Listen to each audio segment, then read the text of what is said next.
how is it different from, I mean, example, you're a B2B tech startup in Israel and you're selling in Israel versus going to the US?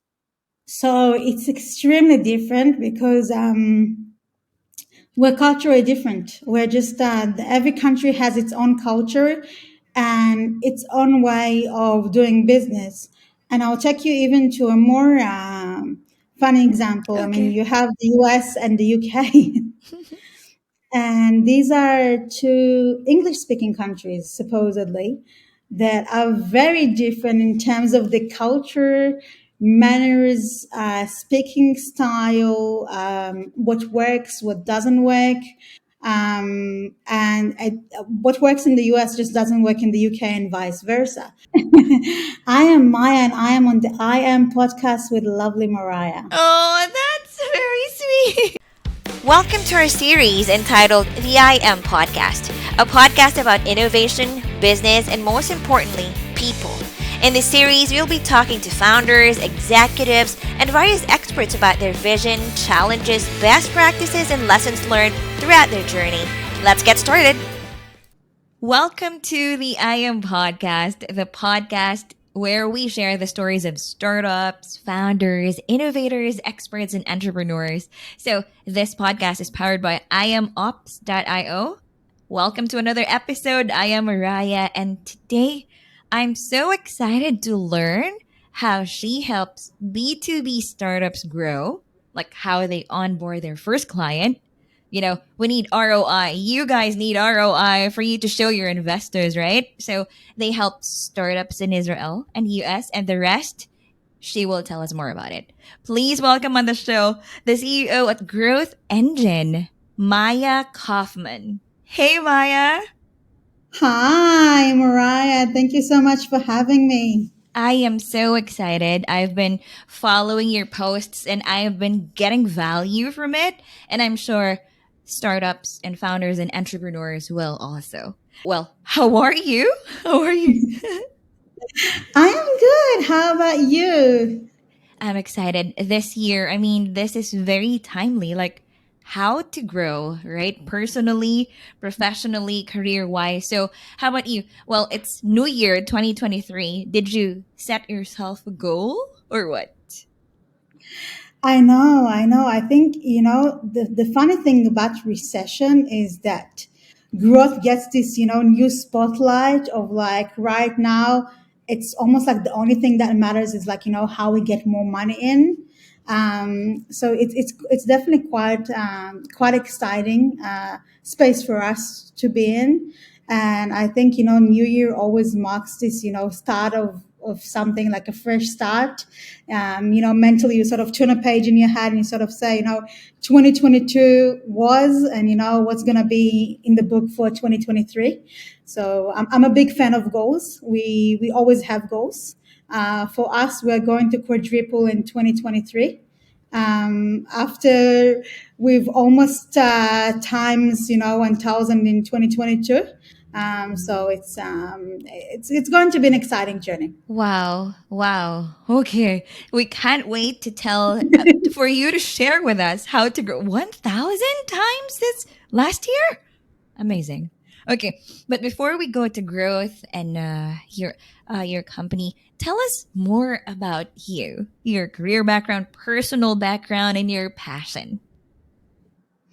Sure. So I'm a bit of an international creature. I was born in Israel, grew up in Australia, and been here for the past 8 years or so. Time's flying. And been in the B2B marketing and sales world for the best part of 12 years now. So it's been a long time. Started my career actually more in the marketing space, doing more of the self conversion funnels, content strategies, branding, and then somehow down the line shifted over to tech sales, which has been an interesting journey because one of the things that this mix of the two functions help me see is really how marketing influences sales and vice versa, and how to try and build a better relationship between what we do, what we try and do in marketing, which is to generate the traction and the leads, and what we're trying to do in sales, which is to close them and bring the revenue in, which is all part of the same effort.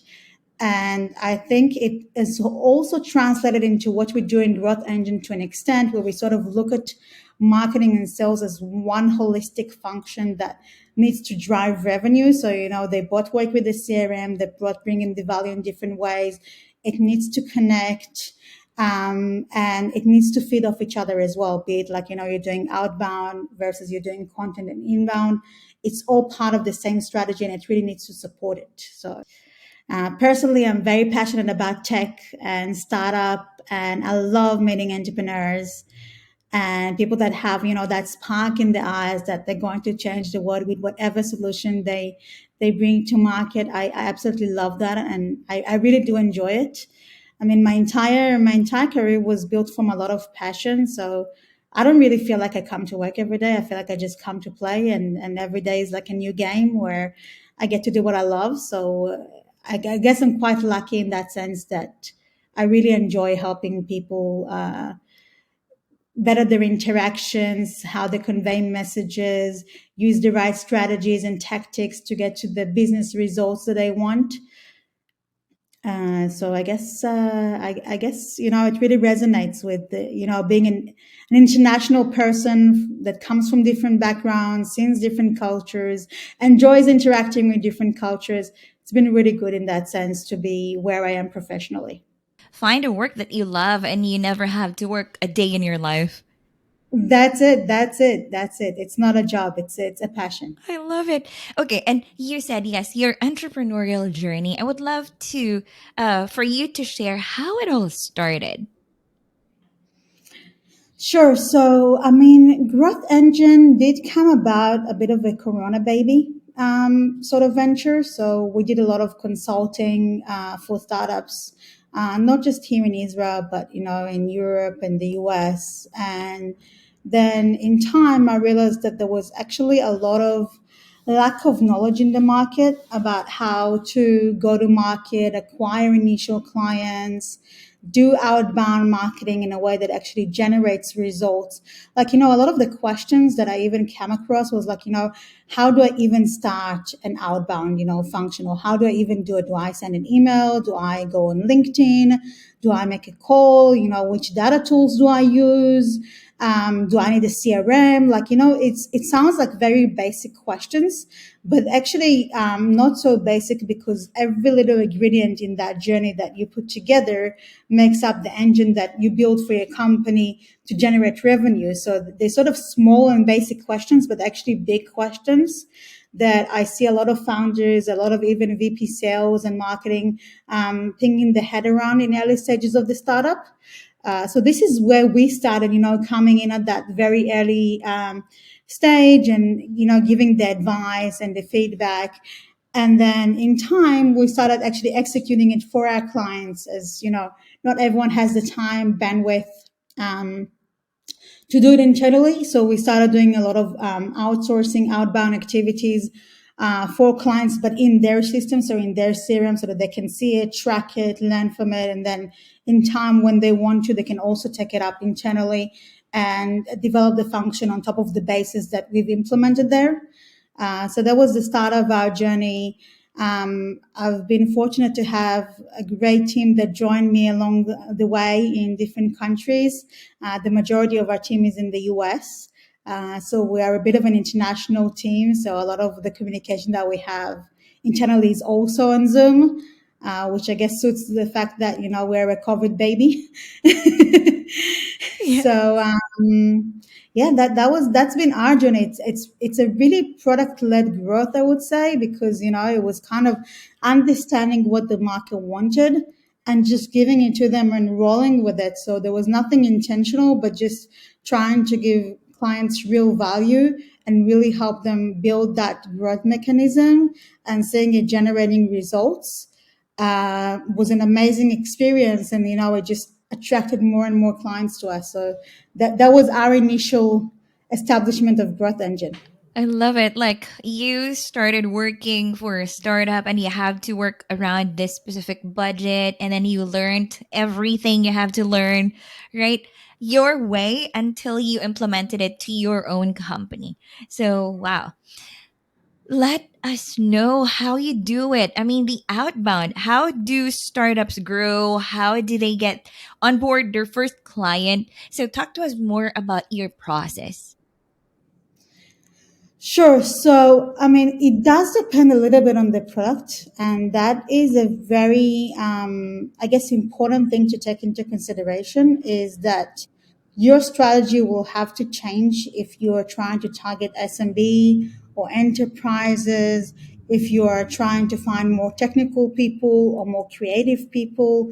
There's different strategies that you can definitely adapt, and you have to keep it in mind that, first of all, defining your persona is definitely the first and most important stage. So really drilling down into developing a niche and understanding what that niche is.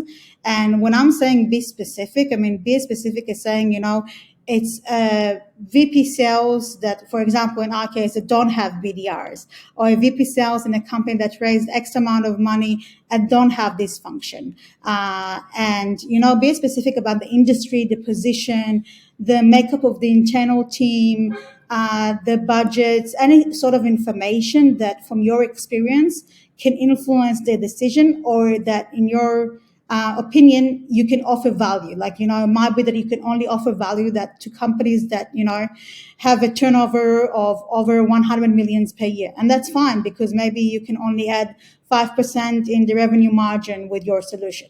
So be really specific about the target market. And then once you define that target market, try and understand what would appeal to those people. And I mean, if your ideal persona is in the tech space, maybe they're going to want to see more technical, like, case studies, white papers, technical information, numbers, etc.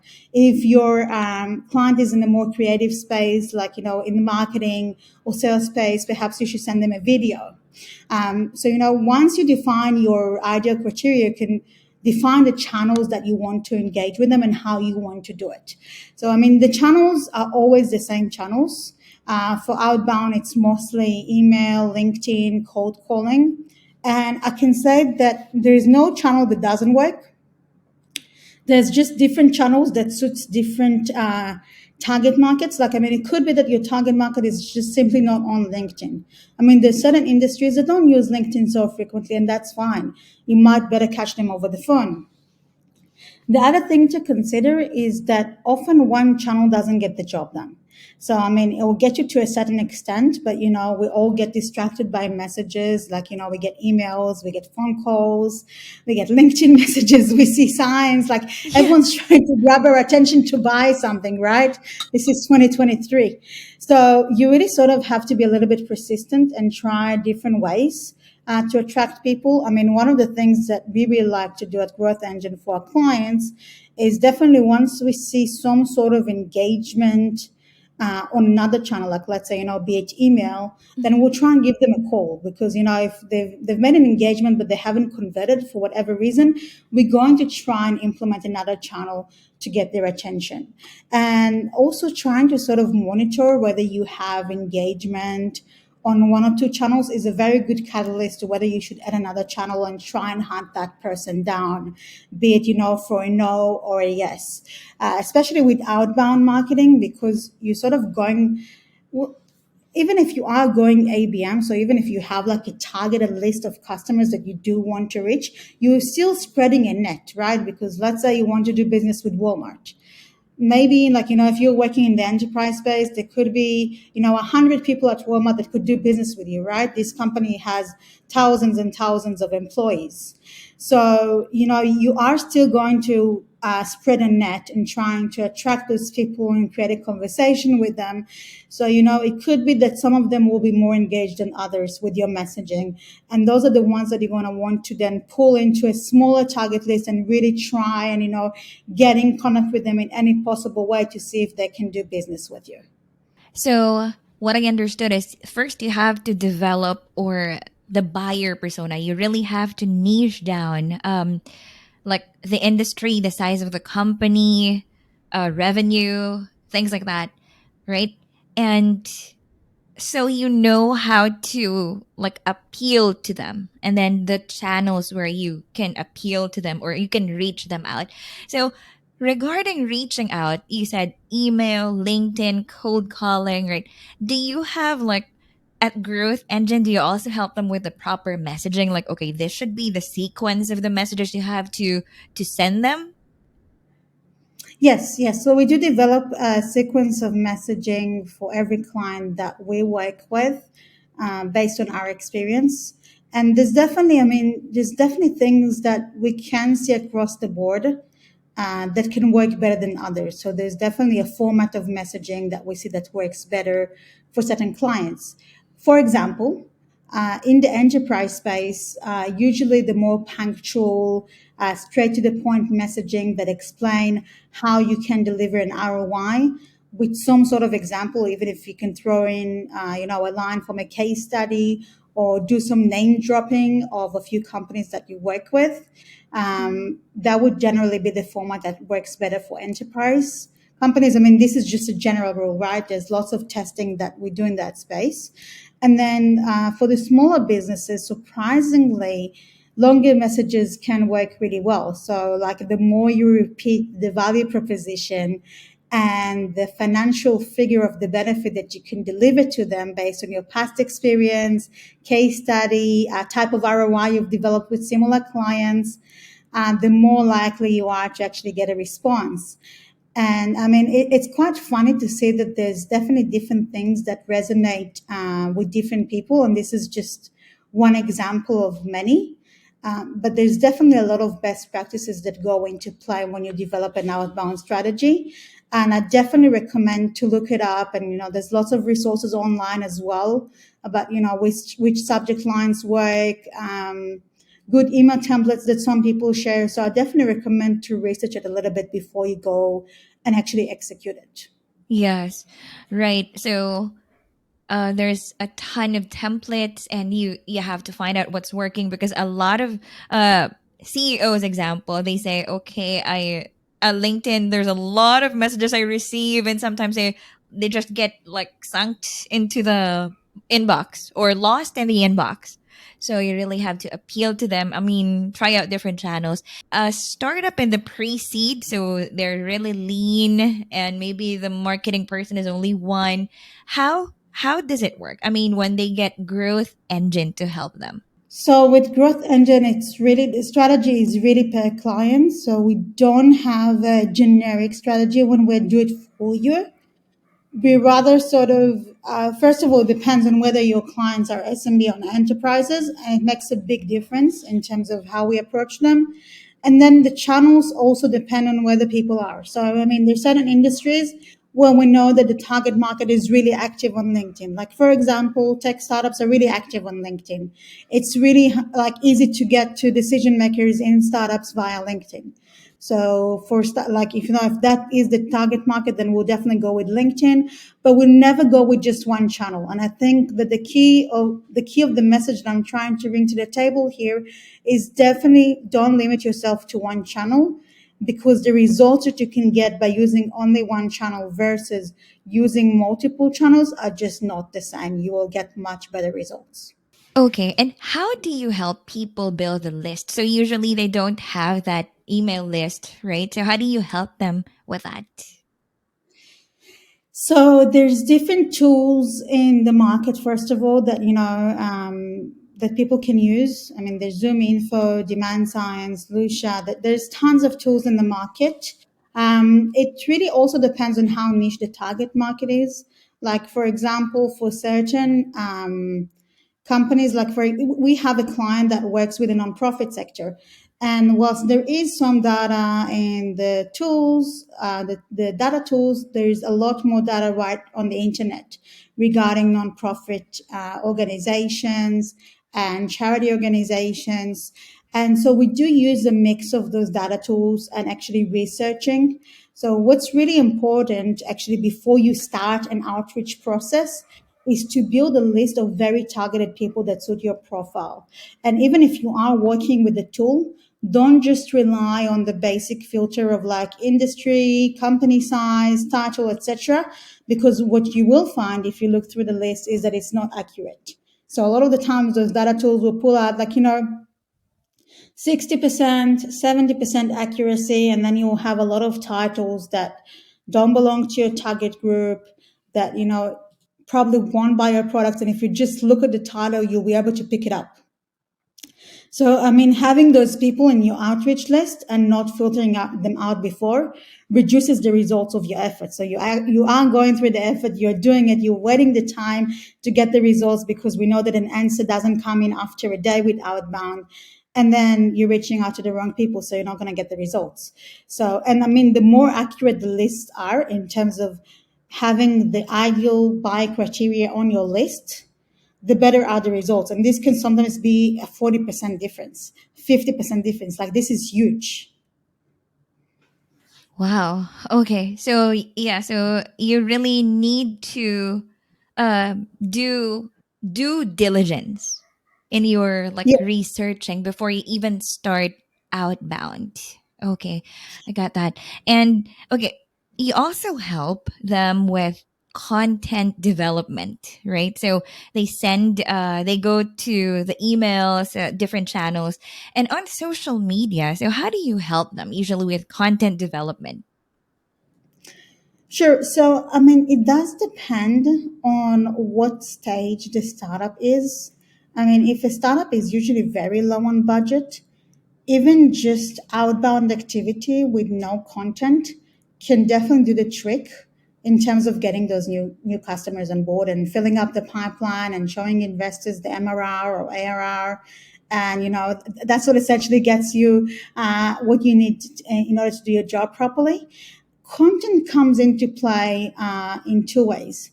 First of all, you start like, let's say you're working with LinkedIn, you start developing a crowd of people on LinkedIn that, you're following you can engage with them. And then these people will get more exposure to your content if you do post content. So, let's say you're reaching VP marketing in e-commerce companies, and then you've already connected with 1,000 of those. And now you're going to start posting relevant content. There is a high chance that this very targeted persona is going to see your content, and perhaps they didn't convert through the outbound, but now they're actually going to convert through the content. And we see that happening all the time. So, I mean, content can be a complementing strategy to outbound. It can definitely help in terms of sending content via the outbound, sending a white paper, sending a case study, getting a reply to outbound by not trying to sell a person something, but by inviting them to a webinar. So to slow cook them a little bit further before you straight reach out for the sale. And I think there's no strategy that works better than the other when it comes to to growth for B2B companies. They're rather really complementary. So outbound and inbound are very complementary strategies. It's almost like one without the other just doesn't work. Both of them can generate results. I mean, you can do inbound and generate results. You can do outbound and generate results. But to reach the magic formula of maximizing your outbound and maximizing your inbound, you definitely want to mix the two. Because, if you get engagement on your inbound, but it's not converting, you can send them over to your outbound or SDRs or people to speak with, and vice versa. Like if you don't get an engagement, you can send more content, you can create more educational pieces, and you can really maximize your conversion. And if you're not doing one of the two, then you're probably leaving money on the table. Outbound plus inbound through content marketing. Okay, love it. So, growth engine. So, you from start to finish, right? Like, how long does it usually take? Is there a specific month that you help them with? Or how do you, like, can you explain the process? Sure. So outbound is quite a fast result mechanism. So I mean, outbound can generate results within the first month. If outbound is not generating results between the first and second month, like you're at zero results, you're just doing something wrong. So Ooh. either you have to change direction or you have to do something. But like if you're doing a test on 200 people and it's not working, it's not going to work even if you do 2,000 people. So that's the first rule. Inbound does take a little bit longer. Inbound can take a couple of months to actually generate traction, which is why a lot of startups tend to start with the outbound. But again, there's some criteria here as well. I mean, depends on the client size, the subscription amount. I mean, if it's a low subscription amount, then maybe inbound will work better if you couple it with PPC. So there's really a lot of considerations in terms of what could be the ideal approach here if there's no budget to integrate the two. But outbound definitely generates results faster. And the nice thing about outbound that you don't have with inbound is that you get to make a decision who you reach out to. So you get to make a decision who are the people that are going to potentially reply to you and have a meeting with you. Whereas with inbound, you're throwing content out there, you're doing ads, and anyone can click on them, anyone can come through to the funnel. And they might not be as qualified as they are in outbound because you get to pre-select them on some criteria beforehand. Can you share with us, yeah, the like one of the case studies? I mean, your company has helped the impact that you created in their organization or in their startup, because I understand you don't just help Israeli startups, right? It's also US startups. Sure, sure.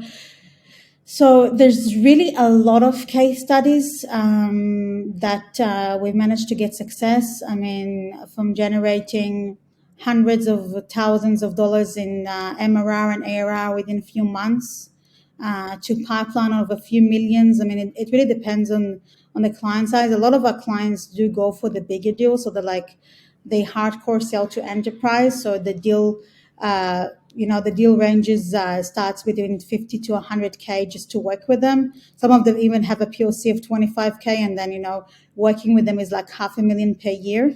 So it's definitely takes time to cook those big deals, but we're able to generate really nice ARRs and MRRs. And then we've also had a couple of really good case study with smaller subscriptions where we've helped them both initiate initial deals through outbound and then develop a mechanism of self-conversion through inbound. So there's really tons of different case studies out there. But if there's one thing that I guess repeats in every growth engine activity, is that we try to automate some of the processes, if not all of the processes that we do to a certain extent. So I'm a big believer in working with CRM. You can choose, whichever CRM you're comfortable with, HubSpot, Salesforce, there's tons in the market. But work with a CRM, capture the data of your results, know where your leads are coming from, know who you're outreaching to, be able to capture them in the CRM so that you're able to retarget them in the future, be it through inbound, outbound, remarketing. You need to collate the data of your efforts into one place where you can monetize it in order to generate revenue from it. How B2B needs CRM. So, do you have any tips like about handling, or is there any like how many people should take care of the CRM? Who should take care of the CRM? Things like that. Sure. So, I mean, I definitely start, with something small. CRMs can be quite heavy to manage. There's more simple ones and the more difficult ones. But, essentially, definitely the person should be somewhere between marketing and sales. In bigger companies, there's usually a revenue operations team that does it. But, if you're just starting out, it can be anywhere from, as an account executive to even the VP sales, sometimes handling it to an extent, especially in the initial stages of setting something up. I suggest that management be involved to a certain extent and decide what they want to track, what they don't want to track, what's interesting, what mechanism should be part of the process. And definitely like to have the sales team engage with it, because the sales team needs to record all or at least most of their activities in the CRM, because then you have a person leaving a company and the data goes lost, or you have a new person coming in and you don't know where this account is at, and maybe you already have maybe you're reaching out to 100 people from the same company, but you have 3 deals on the pipeline with them as well and nobody knows. So all these things are really important. And also, if you've engaged 100 people from a company and they haven't converted, but they're in your CRM. There's so much that you can do with those people in terms of then sending them content, adding them to a newsletter, so many other ways to re-engage them. So you don't want to lose that data. So it's, I guess the first team that should be working with CRM is definitely sales. Mm-hmm. Okay, and you mentioned about dealing with or expanding in new markets. So, how is it different from, I mean, example, you're a B2B tech startup in Israel and you're selling in Israel versus going to the US? So it's extremely different because we're culturally different. We're just every country has its own culture and its own way of doing business. And I'll take you even to a more funny example. I mean, Okay. you have the US and the UK. And these are two English speaking countries, supposedly, that are very different in terms of the culture, manners, speaking style, what works, what doesn't work. And what works in the US just doesn't work in the UK and vice versa. So, in our interaction, what we found that, working across markets, if I go to the UK and US example, the UK market is definitely a lot more value driven. So they want to see some sort of a value as opposed to just numbers and how it's going to help them.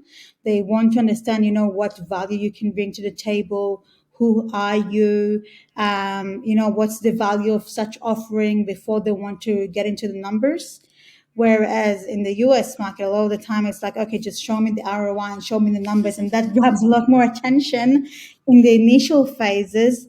So it's a bit more of a hard sell mentality as opposed to the British that are a bit more of a softer sell mentality. And if you try and go too hard or too soft, and it doesn't fit, how the market talks, then you can come as too low, or you might come out as not attractive enough, or you might come out as overselling. And in any of those cases, you're going to make the other person walk away and not want to meet with you.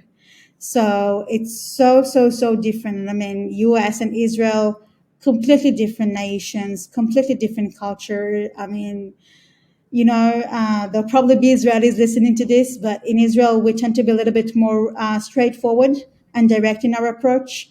And it's a bit of a no bullshit culture. And people are very accepting of the fact that, you say things as they are, even if it comes across as a little bit rough. Whereas in the US market, this can seem a little bit too rough. So they need that communication to be softer. And even if you have a point, you bring it to the table in a more polite way. Where in Israel, they really don't mind if you take the politeness off the table and you just say things as they are. And they'll actually be more appreciating of it as well. Whereas Americans can kind of go like, "Ooh, what's happening? I don't like that talking style." Even if they're not going to say that to you, they're just going to walk away and feel a little bit overwhelmed by how you just spoke with them, or the tone of the message, or the choice of words. So there's a lot to do in terms of choice of words and the way we position the messaging and how we talk as well. I mean, we work right now in over 5 different languages and 17 markets, and we can see a lot of intricacies. So I think before you go and do an outbound to a specific country, it's really important to drill down and understand the intricacies that you want to tailor your strategy towards. Wow, that's cool. That's a great tip to all the startups or founders that's listening to us, right? So if you want to go to the US, you really have to take those, well, again, due diligence, the culture, the right messaging, the right approach, right? Okay. Well, to those who would like to ask you how to do outbound, how to build a list, how to choose the contacts, or what do you recommend? So how can they reach you? Sure. So I'm on LinkedIn every day. So just feel free to add me. I'm available for any questions. Happy to help. I'm not writing a check for free tips. So feel free. I love that. Value first, right? Definitely, definitely a big believer in value. If there's one thing you learned growing and building growth engine, what is that as an entrepreneur? Wow. I think the one thing that always sticks with me as an entrepreneur is that you have to be persistent and you have to never give up because you can have really good days and you can have shit as hell days, and everyone goes through them. And sometimes it feels like the stars are aligned in your way, and sometimes it feels like, what am I even doing here? But if you just keep through it, uh, things change. That doesn't stay constant. So if you go through, a tough 2 weeks or a tough month or even a tough quarter, it doesn't mean that that's what the next quarter is going to be about. Love it. Like very positive and resilient. One resilient woman. Okay, yeah, the way you started until you grow this business, and now you're helping B2B, not just B2B, but businesses, startups to grow, right? Okay, thank you, Maya, and all the best to Growth Engine. Thank you for having me, Mariah. It was a pleasure. This podcast is powered by imops.io. Optimize your cloud infrastructure and CI/CD process with imops.io dedicated DevOps team. Check out www.imops.io and get a DevOps team now. Make sure to check out www.imops.io if you want to know more about us. Subscribe to our podcast so you can get notified every time we post a new video. Thank you, and you have a great day.